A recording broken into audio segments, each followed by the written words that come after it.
Hi friends. I've heard from a lot of people, and I know it's true in our household too, that we're feeling tired and worn out, disappointed, depressed, and anxious. We've been feeling that way for quite some time now, but the holidays only heighten those emotions. So I thought today I would try to lighten your mood by telling you a funny story. So if you're looking for more serious spiritual inspiration, feel free to watch a rerun of one of our other daily messages. I have very flat feet, and as a kid, my feet ached a lot, sometimes to the point of tears. I remember my dad sitting on the couch with me watching TV and massaging my feet.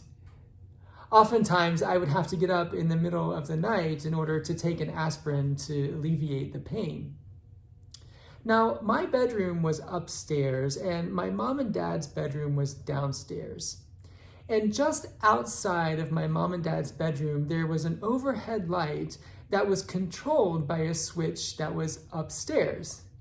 And so I would always turn on the light upstairs and then come downstairs and go to my mom and dad's bedroom and ask them for an aspirin.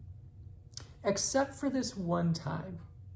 It was a Sunday night, and I had probably heard a lesson in Sunday school about thinking of others above yourself.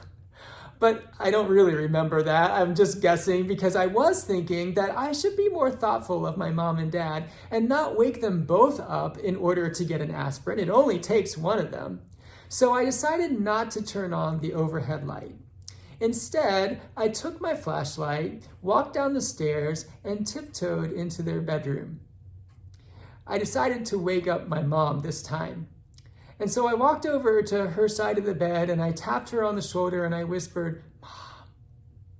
And her eyes popped open and she started screaming. I'm not talking about a startled outburst. She was screaming. Well, that scared me, of course, and so I started screaming, and my mom's grabbing my dad and shaking him and saying his name and trying to wake him up. My dad is one of the calmest people I know. He finally got both of us calmed down and asked what was going on. And I said a little sheepishly, "I need an aspirin." The next morning, we talked about the incident, and what had happened was, before my mom went to bed, she had watched a TV show about aliens.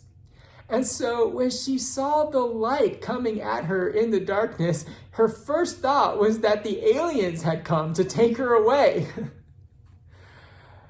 Needless to say, from that time on, I always turned on the overhead light. And my mom always thought about what she was watching before she went to bed. Isn't it funny how what's in our mind shapes our perceptions and our experiences? My mom had aliens in her mind, and so when she saw that light coming toward her in the middle of the night, that's what she thought it was. I wonder how much of the conflict in our families and churches and nation and world is more the result of what's in our own mind than the result of our actual differences.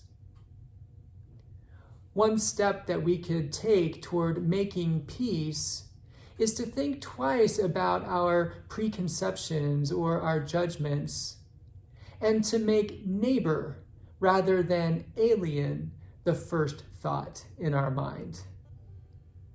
Let's give it a try. Thanks for listening. I'll see you again soon.